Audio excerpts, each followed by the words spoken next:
Olá pessoal, boa noite, bem-vindos a mais uma live aqui do Me Explica. Eu sou o Diogo Rodrigues, como vocês sabem, e o assunto de hoje à noite vai ser o futuro governo do Joe Biden, que teoricamente começa amanhã. E para falar sobre isso, né, para falar sobre como vai ser o governo do Joe Biden, que tipo de políticas ele deve adotar, como ele vai organizar esse governo, eu convidei aqui para falar com a gente, para responder algumas perguntas, a Mônica De Bolle, que é pesquisadora sênior do Instituto Peterson de Economia Internacional e ela é diretora e professora do Programa de Estudos Latino-Americanos da Universidade Johns Hopkins, que fica lá em Washington, lá na capital dos Estados Unidos. Então é bem legal que a Mônica topou conversar com a gente, porque ela é especialista e ela vai poder falar um pouco dessa perspectiva, né, de como, do que se pode esperar do governo do Joe Biden e, enfim, como ele pode ser, como o governo Joe Biden vai atuar. Estamos esperando aqui ela chegar aqui para poder chamá-la para a live. Enquanto isso, se vocês quiserem mandar perguntas também, podem mandar perguntas aqui, eu estou vendo, né, tem uma caixinha aqui embaixo aqui já chegou a Mônica, vou convidá-la aqui para participar da live. Tem perguntas aqui, podem escrever no chat. Também tem uma caixinha aqui embaixo com o símbolo de perguntas e respostas que vocês podem usar para fazer perguntas. Boa noite, Mônica, tudo bom? Oi, boa noite, tudo bem? Tudo jóia. Bom, primeiro, obrigado por topar participar aqui da live do Me Explica. É uma honra ter você aqui. Você que já participou de é colunista, né, de grandes veículos brasileiros, já participou de Roda Viva, e a gente tem o privilégio aqui de conversar com você sobre um assunto tão importante, que é esse novo governo, né, que vai assumir nos Estados Unidos amanhã ao meio-dia. E eu já apresentei você aqui, Mônica, mas me corrija se eu estiver errado, eu falei, né, que você é pesquisadora sênior, né, do Instituto Peterson de Economia Internacional e diretora e professora do Programa de Estudos Latino-Americanos da Universidade Johns Hopkins, que fica em Washington. Além de ser colunista da revista Época, do Estadão também ainda ou não? Não, Estadão, não, o ainda não Estadão é eu mais, né? O derrubei. Estadão já foi. Então tá bom. Não, eu Então só agora da estou no meu Época por enquanto. país. Eu agora estou no meu Ah, país. meu país. Ótimo, então tá bom. Então obrigado. Acho que a gente já pode começar. A gente recebeu algumas perguntas antes. Também tem uma lista longa de perguntas aqui para fazer para você. Então, acho que eu vou começar. Como você sabe, não, me explica a ideia, a gente falar de um jeito bem simples para todo mundo entender. Então, eu vou fazer umas perguntas que podem até parecer meio bobas, mas pergunta boba não existe, na verdade. Então, Não, é o que eu sempre falo para os meus alunos. então, você é professora, você sabe muito bem disso. Então, a primeira pergunta que eu tenho para fazer é a seguinte: o Joe Biden, quem é o Joe Biden, assim, politicamente? Ele é do Partido Democrata, a gente sabe que o Partido Democrata, a gente sabe que não é tão à direita quanto o Partido Republicano, principalmente hoje em dia. Mas quem ele é? Ele é de esquerda, ele não é de esquerda, ele é mais de centro? Dá para definir ele politicamente assim? Olha, o Partido Democrata, ele já mudou, e recentemente mudou muito, assim, de posicionamento, né, interno do partido.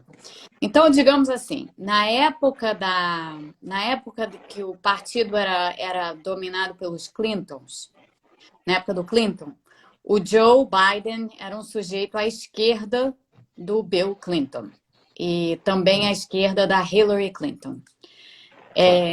Ele é hoje, olhando para o partido hoje, para quem conhece, por exemplo, a deputada Alexandra Ocasio-Cortez, ou mesmo o Bernie Sanders, que não é do Partido Democrata propriamente, ele é um independente, mas ele faz muita coisa junto com o Partido Democrata, o Biden está à direita dessas pessoas. Então, eu diria que hoje o Biden é uma espécie de centro-direita do Partido Democrata, mais ou menos, dado que o Partido Democrata mudou muito, né? Mudou muito Uhum. de posicionamento. Então, hoje o Partido Democrata, de um modo geral, é bem mais à esquerda do que ele era nos anos 90.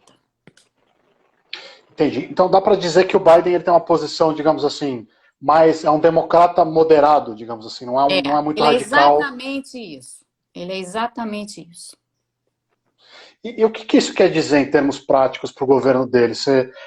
Que tipo de política, assim, de uma maneira geral, ele vai perseguir no governo dele? Ele vai ser mais, como é que vai ser na economia? Como é que ele vai ser uma maneira geral, enfim, também em questões de, né, tem um dos grandes debates nos Estados Unidos hoje em dia é da saúde, né, se as pessoas têm direito a plano de saúde, se a saúde é toda feita de maneira privada.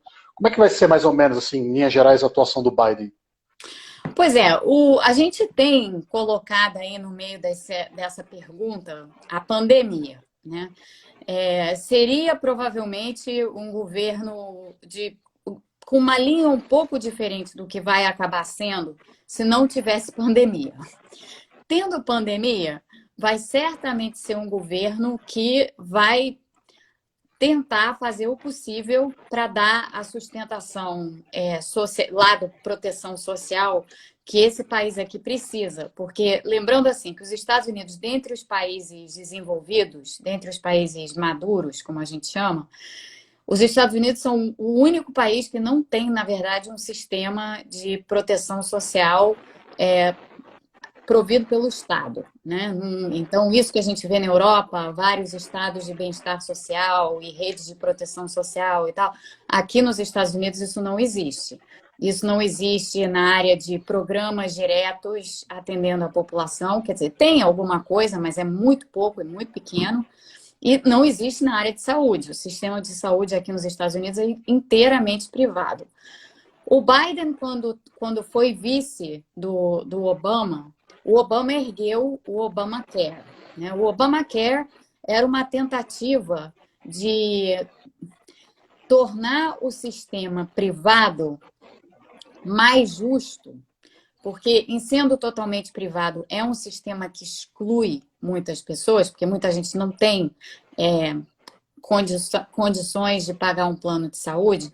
Então, o Obamacare tentou fazer, por meios de maior regulação nesse mercado de saúde pública, digamos assim, aqui, tentou tornar o sistema um pouco mais justo. E foi um bom programa, foi um bom plano esse, apoiado pelo Biden, claro, desenhado pelo Obama, apoiado pelo Biden, e ele foi inteiramente destruído pelo Trump.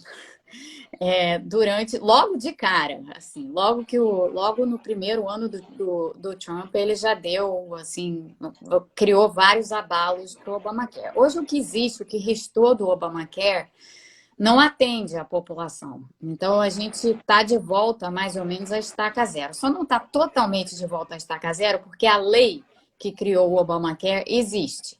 Então, uma das coisas que eu imagino que o Biden vai tentar fazer é tentar reconstruir o Obamacare em termos de o que ele vai fazer na área de saúde e tentar complementá-lo, né? Tentar criar alguns reforços adicionais, porque o que ficou muito explícito ao longo desse tempo de pandemia, quase ano de pandemia, é que a população que fica excluída naturalmente do sistema de saúde, que não é atendida, que não é adequadamente atendida, ela é desproporcionalmente a população negra, a população hispânica, a população de imigrantes, enfim.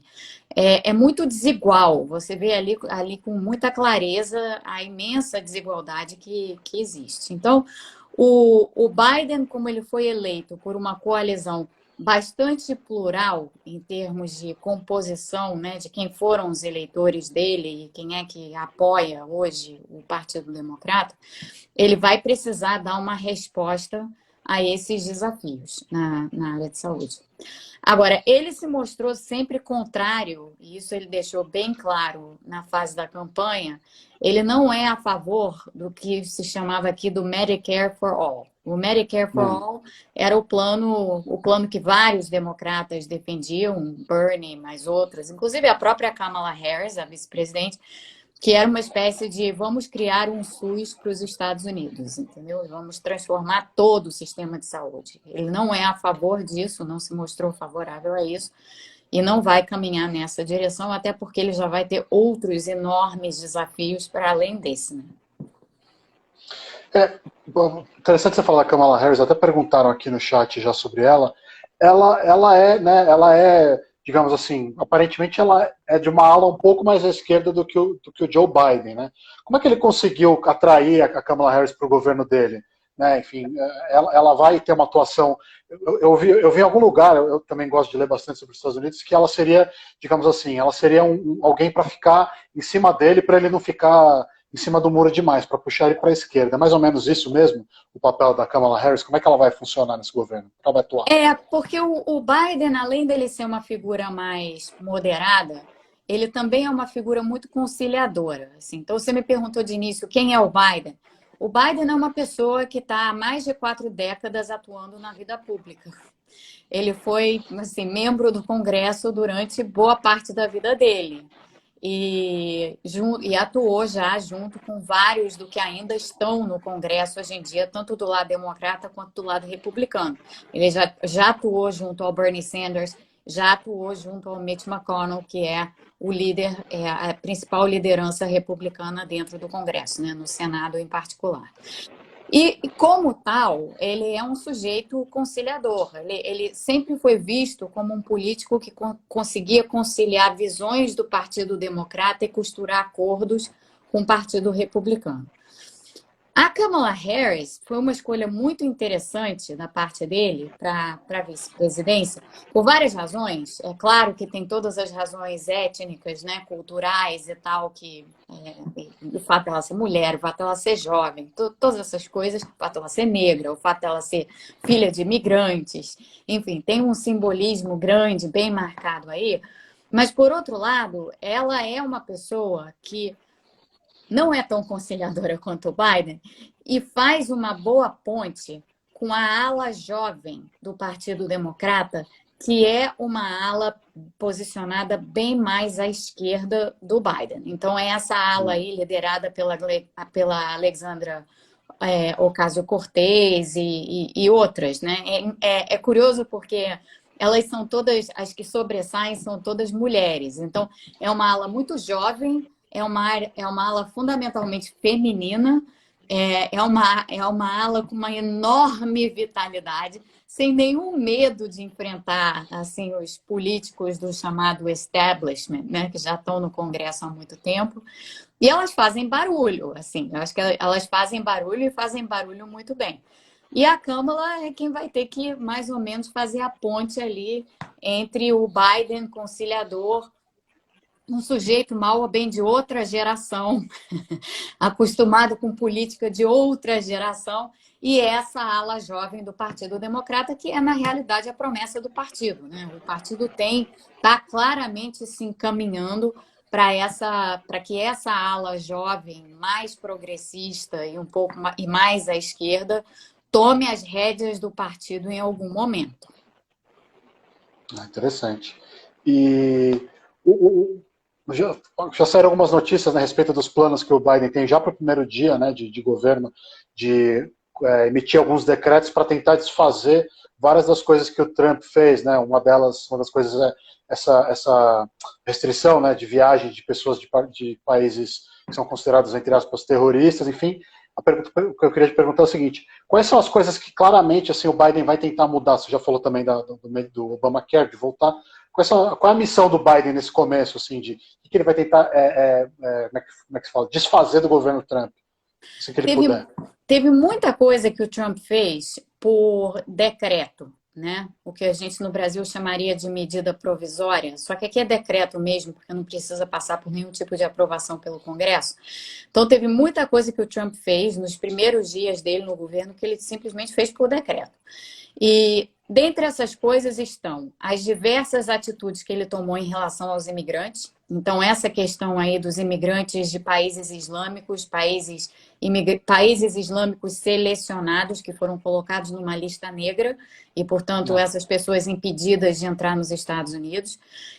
Teve a remoção do Acordo de Paris, dos Estados Unidos do Acordo de Paris, isso foi feito por decreto.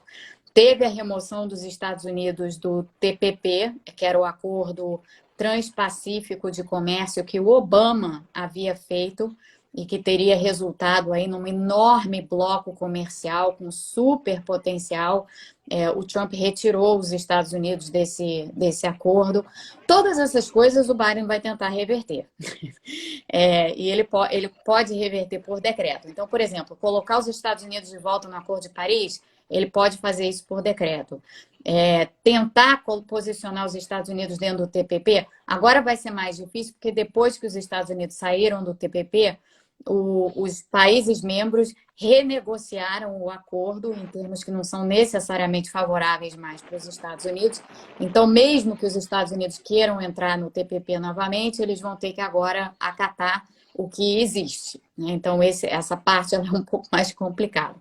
Mas os decretos a respeito de imigração, os decretos que tocam nas crianças que vieram para cá sem documentos, quando os pais vieram, né? Os pais vieram sem documentos para cá, essas crianças muito pequenas vieram para cá, para os Estados Unidos, sem documento, sem documentação, mas foram criadas aqui, se veem como americanas. O Biden e o Obama, no governo Obama, estavam desenhando um caminho para que essas pessoas, hoje adultas, né, pudessem ter a documentação necessária, inclusive um caminho para que eles pudessem se tornar cidadãos. Tudo isso foi desfeito com o Trump. Então, essas pessoas, hoje em dia, amargaram os últimos 4 anos, assim, numa incerteza tremenda sobre o que ia ser da vida delas. O Biden pode agora reverter tudo que o Trump tentou fazer para impedir que essas pessoas tenham a documentação e possam, de fato, ser empregadas, sem nenhum tipo de... sem ter que se virar em subemprego, nem nada disso. Então, tem várias coisas assim, fora as coisas todas na área ambiental. O Trump passou uma porção de decretos na área ambiental, eliminando regulações, eliminando licenças e coisas assim. Tudo isso foi feito, de novo, por decreto. O Biden pode agora reverter todos esses decretos na área ambiental, decretos que o Trump fez que foram desfavoráveis ao meio ambiente. O Biden tem a possibilidade agora de reverter tudo isso. Então, ele vai ter, assim, os primeiros dias dele no governo como presidente vão ser bem ocupados. Imaginamos que sim. Você estava falando da área ambiental, acho que é uma boa hora para a gente falar um pouco também do Brasil, né? Enfim, que é uma das grandes preocupações, acho que do pessoal que está aqui no chat, de todo mundo. Qual deve ser a relação, primeiro, do governo Biden com o Brasil, de uma maneira geral, e com o governo Bolsonaro, de uma maneira específica? E aí, claro, em todos os aspectos, mas especificamente pensando na Amazônia, na questão ambiental. Pois é, essa questão vai ser extremamente interessante de se ver, porque o Biden falou em um plano para a Amazônia, como parte do pilar ambiental, que é um dos eixos principais do programa de governo dele. Ele não detalhou o que esse plano para a Amazônia significa. Eu estou envolvida, junto com algumas agências internacionais que trabalham na área de meio ambiente e tal, eu estou envolvida numa certa formulação de o que poderia ser um plano Biden para a Amazônia, e esse plano vai ser apresentado para o Biden. Eu não posso ainda dar maiores detalhes sobre o que esse plano contém, mas ele vai ser apresentado para a equipe do Biden, em particular ele vai ser apresentado para o John Kerry, que é o assessor designado para tratar de questões ambientais. E isso daí, em sendo aceito esse plano, ou qualquer outro que venha a ser elaborado para a Amazônia em particular, vai colocar um dilema, de certa forma, para o governo Bolsonaro, tal qual ele tem se comportado até hoje, né? Porque vai haver uma pressão dos Estados Unidos, eu acho, bastante forte, para que as políticas em relação à Amazônia mudem radicalmente. E aqui a gente já tem uma primeira, talvez a principal, talvez não, mas a gente já tem aqui uma primeira área de tensões e de embates que podem ocorrer entre Estados Unidos e Brasil.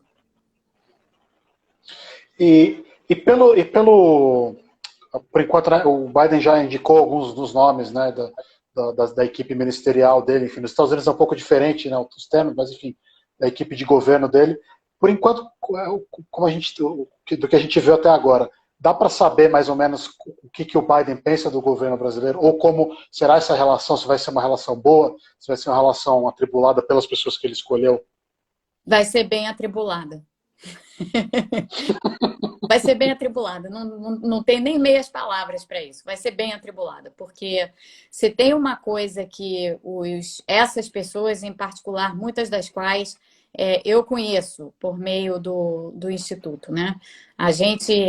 Nós lá somos um think tank, né? Então, um instituto de pesquisas, mas a gente trabalha na área de policy. Muita gente do Instituto era muito próxima, muitos ex-pertencentes do governo Obama. Muitas dessas pessoas estão voltando no governo Biden, então a gente tem relações muito estreitas com várias dessas pessoas. E muitas dessas pessoas conhecem bastante a América Latina e bastante o Brasil.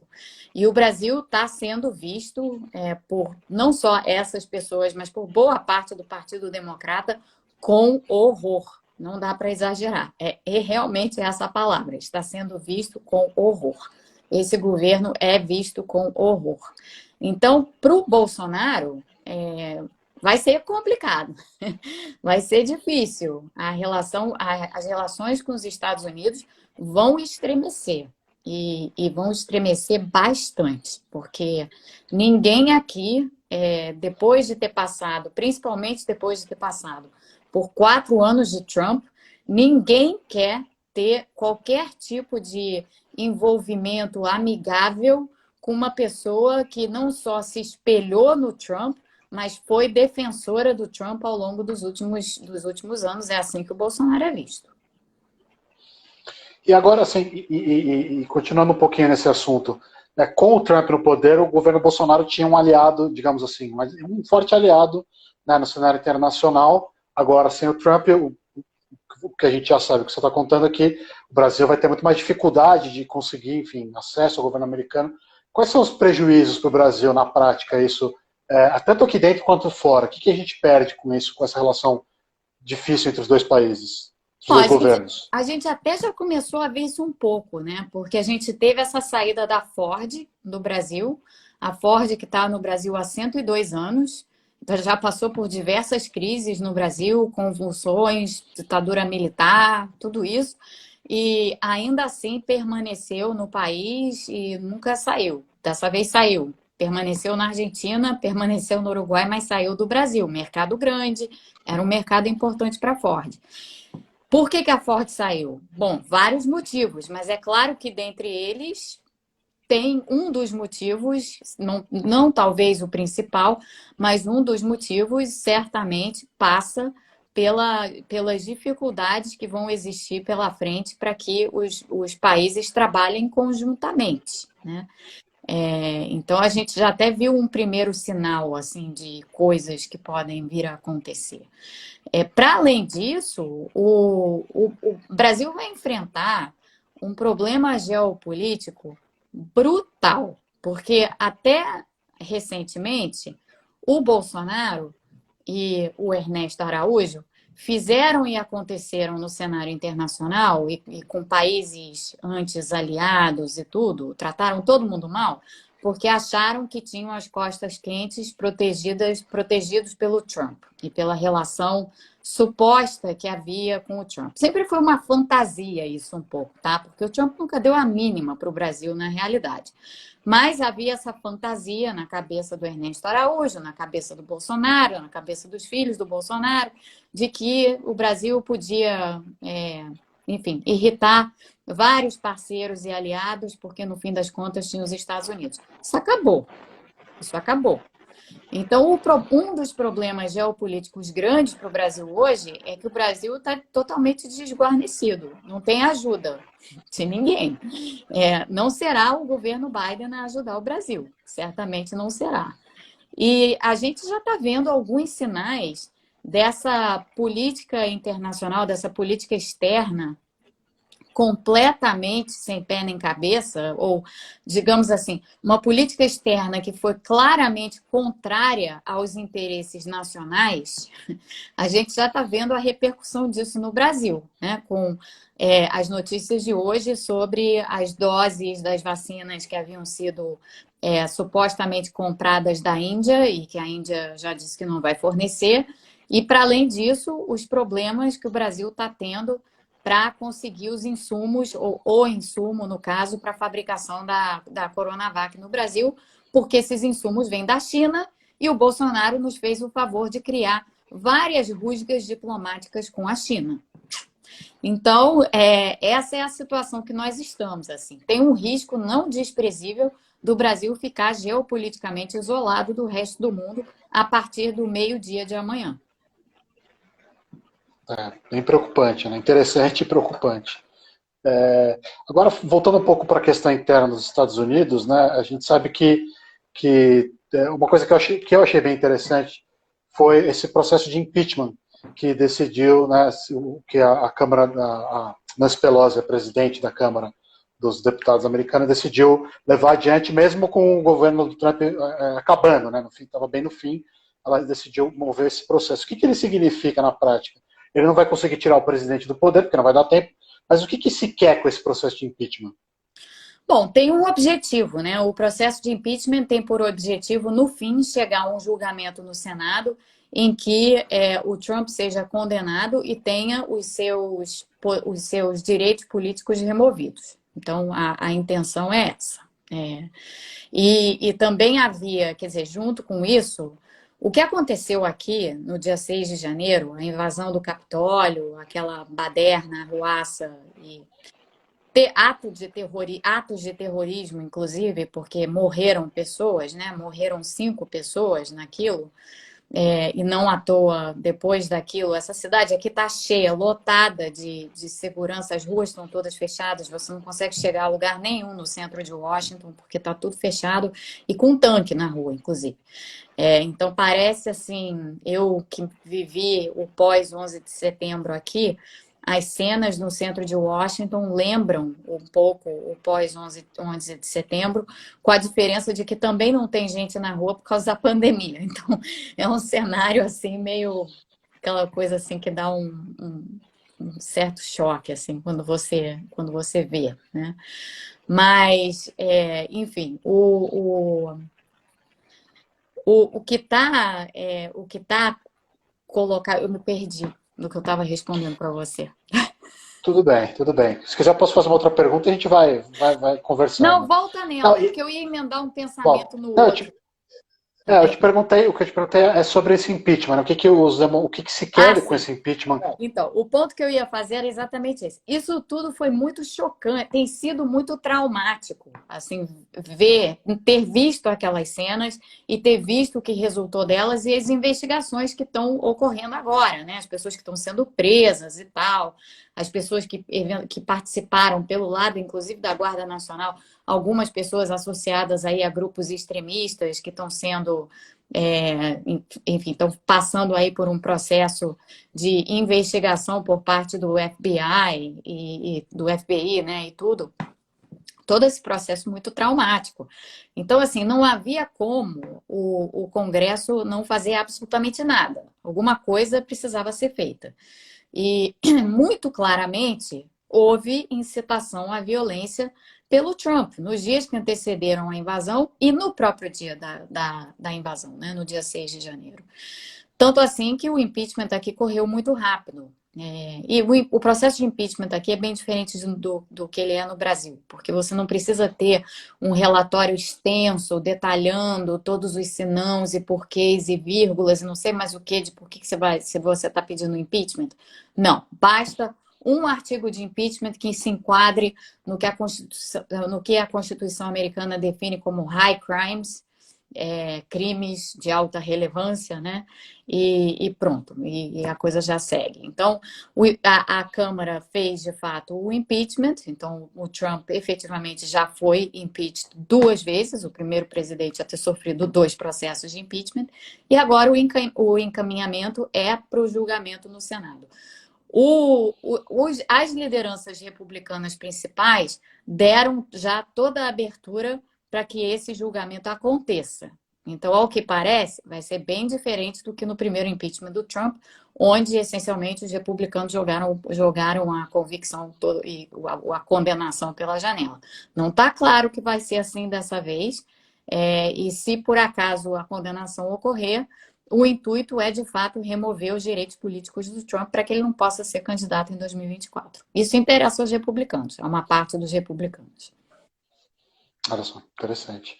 E pensando em tudo isso, né? Enfim, todo o governo Trump foi marcado por uma, enfim, animosidade muito grande entre, enfim, as pessoas, os políticos, e esse final de mandato dele teve esse episódio lamentável do Capitólio no dia 6 e esse processo de impeachment para coroar toda essa questão. O Biden vai conseguir, na sua opinião, ou tem a possibilidade de dar uma acalmada na política americana a partir de agora, ou isso é um projeto de vários anos ainda? Vai continuar tudo bem, enfim, vai continuar essa briga, essa polarização, né, como o pessoal fala? Olha, a polarização aqui nos Estados Unidos, ela tem um caráter, eu acho, um pouco diferente do que às vezes as pessoas atribuem a ela, porque não é exatamente assim uma divisão entre esquerda e direita, como aparece no Brasil, não é uma divisão entre progressistas e conservadores. Ela é muito mais complexa. Ela é, na realidade, uma polarização entre pessoas que defendem o pluralismo e pessoas que são absolutamente antipluralistas. E aí, quando você pensa nesses termos, são vários temas que perpassam o pluralismo, né? Porque aí você tem questões de raça, questões de gênero, questões de opção sexual, enfim, é um sem número de coisas que entram nesse guarda-chuva do pluralismo e que são amplamente rejeitadas pelas pessoas que representam o campo antipluralista. Então, nessa polarização hoje que existe na sociedade americana, há fissuras diversas, assim, há muitas fissuras. Não se trata de uma só fissura dividindo dois campos, são muitos os rachas. Então, para reconsolidar isso,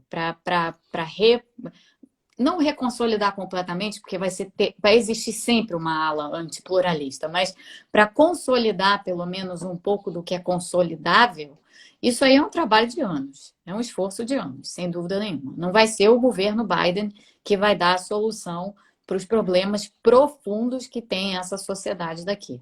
E que são diferentes dos problemas brasileiros, assim. Tem muita gente que faz esses paralelos assim, entre Brasil e Estados Unidos, mas tem muitas coisas aqui que são únicas. A maneira como a polarização se expressa nessa sociedade, ela é única aos Estados Unidos. Ela tem raízes na história americana. Então, não será o governo Biden que vai dar uma solução para isso. Isso vai demorar muito tempo e tem que ver como é que esses campos se remoldam, né? Como é que esses campos se rearticulam. Então, por exemplo, hoje o Partido Republicano ficou identificado com essa ala antipluralista. Tem pessoas dentro do Partido Republicano que estão completamente confortáveis com isso, porque elas são antipluralistas. No que, aliás, ironicamente, significa que elas são também antirrepublicanas, né? Republicanos antirrepublicanos. Isso existe dentro do Partido Republicano hoje. Mas também existem pessoas que querem resgatar o que o Partido Republicano era, ou pelo menos algum direcionamento que não seja esse de embate direto com o campo mais pluralista. É curioso, porque vai ser curioso ver como que o Partido Republicano vai se reinventar, se é que vai se reinventar. Para se reinventar, precisa de gente nova. E não tem gente nova dentro do Partido Republicano, ao contrário do Partido Democrata, que tem essa ala aí com muita vitalidade sobre a qual eu falava antes. Então, é isso. Quer dizer, a gente está vendo, nesse momento, a gente tem um sistema bipartidário que está meio esfacelado, porque o Partido Republicano está completamente fissurado por dentro e não tem nenhuma clareza sobre como essas fissuras, até dentro do próprio Partido Republicano, vão se consolidar, ou se o sistema vai, de fato, permanecer bipartidário. Talvez tenha uma ala aí que possa se apartar do partido. Então, tá um momento muito interessante, mas, ao mesmo tempo, muito complicado e muito difícil de ver como é que vai se ter caminhos e soluções óbvias. Assim, não tem caminhos nem soluções óbvias para os problemas que se trata aqui hoje. O que torna tudo muito interessante, né? Porque se fossem óbvios, não seria interessante. Claro, para gente que gosta de estudar e de acompanhar, né, é super, super interessante. Legal que você falou isso desse futuro incerto, porque uma das coisas que eu vejo, uma das dúvidas que o pessoal até mandou aqui no chat, e que acho que muita gente tem, é qual é o futuro desse movimento político que hoje em dia está se chamando de trumpismo, mas que, enfim, não necessariamente precisa ficar vinculado ao Trump. Na sua opinião, e pelo que você vê, você já deu um pouquinho dessa resposta, mas ele vai conseguir ficar dentro do Partido Republicano, esse jeito de fazer política?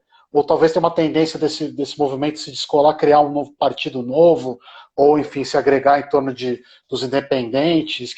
Qual é o futuro do trumpismo? Existe um futuro para o trumpismo? Pois é, essa é uma boa pergunta. Tem muita gente que acha que sim e que defende que o trumpismo veio para ficar, muito difícil se livrar disso e tal.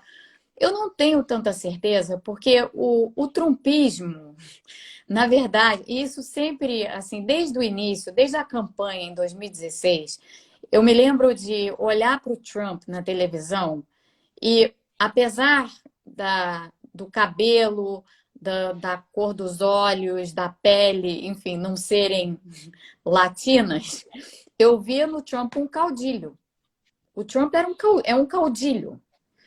E o trumpismo é um caudilismo. E em sendo um caudilismo, é um movimento que está muito marcado por uma personalidade, que é o Trump. Então, o trumpismo tal qual ele existe hoje, eu acho que ele tende a mudar para outra coisa, porque o Trump não vai ser mais a figura central na política americana, uma vez que ele saia da presidência. Ele já não está sendo mais, né? Desde o episódio no Capitólio, ele foi colocado para o escanteio, inclusive por pessoas que tinham resistido até então em fazê-lo. Ele foi. Ah, mas ele teve mais de 74 milhões de votos.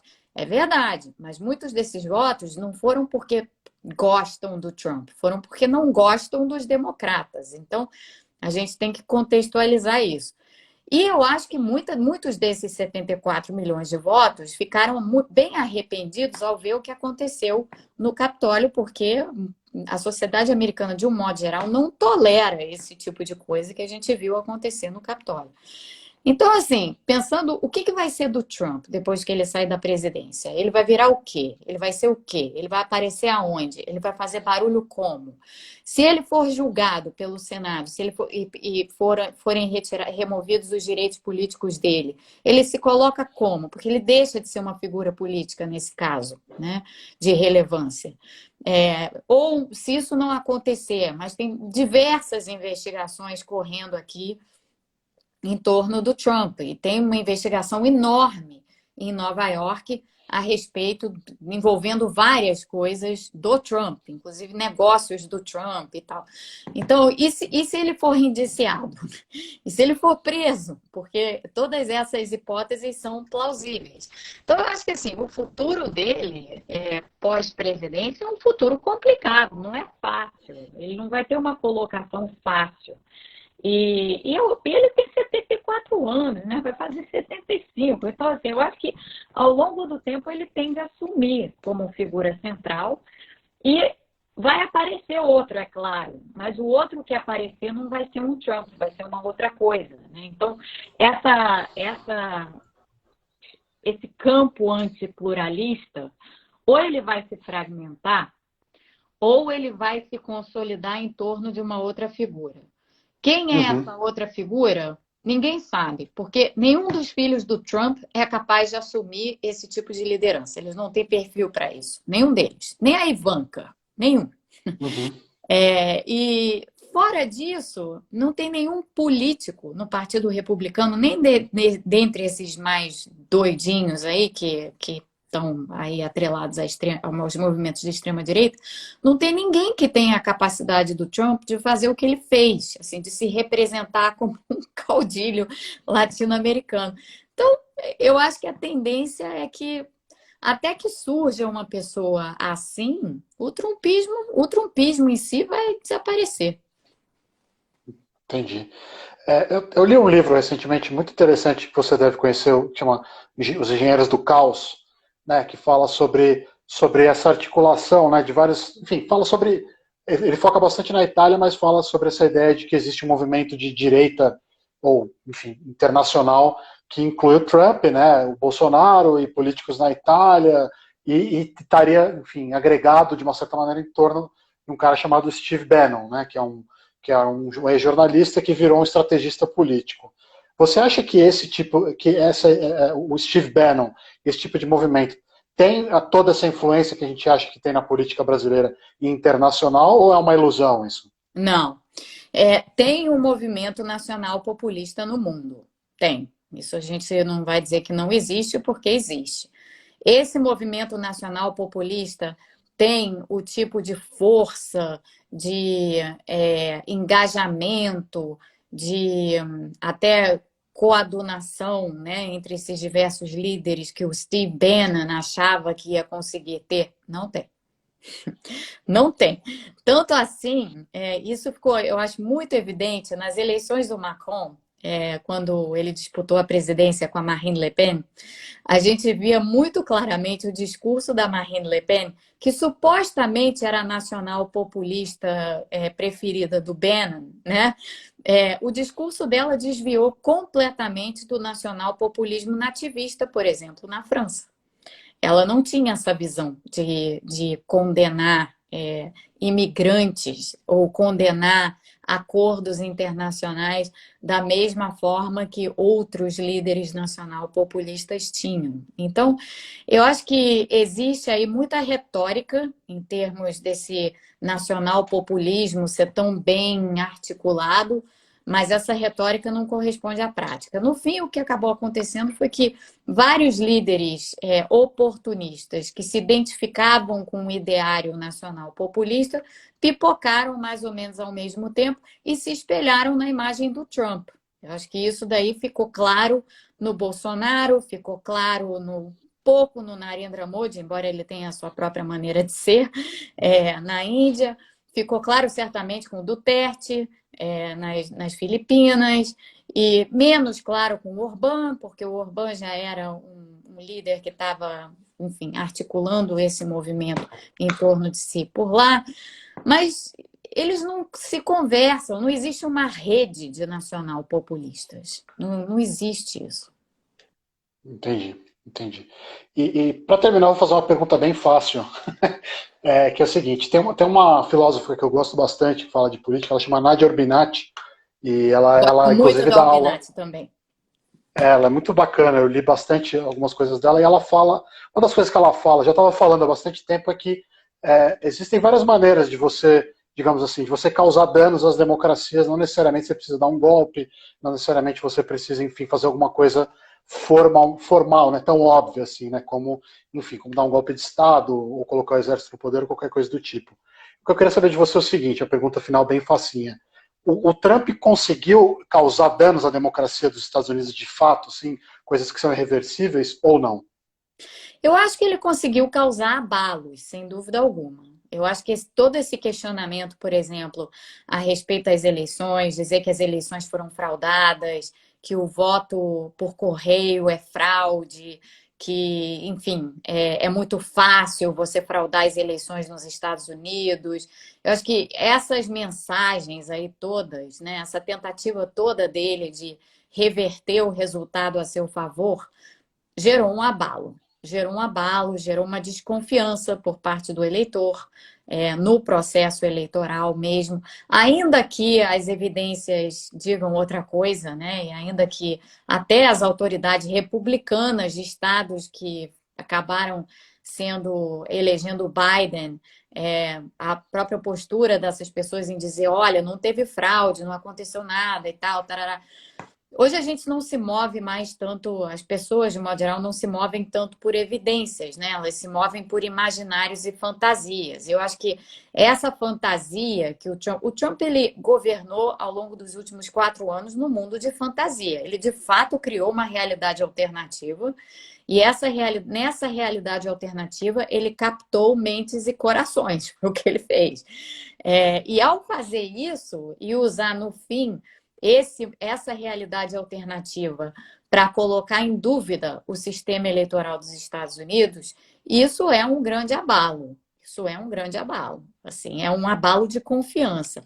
Abalos de confiança, como a gente sabe, você demora muito tempo, uma vez que é como aquelas frases que a gente ouve dos nossos pais e dos nossos avós, né? Confiança você só perde uma vez.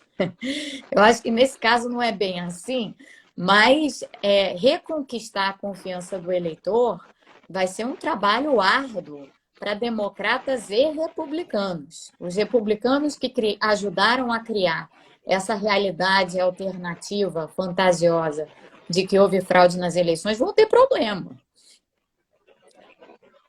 Então, eu acho que sim. Eu acho que nesse aspecto, sendo o voto popular, o instrumento principal da democracia, houve sim um abalo na democracia americana.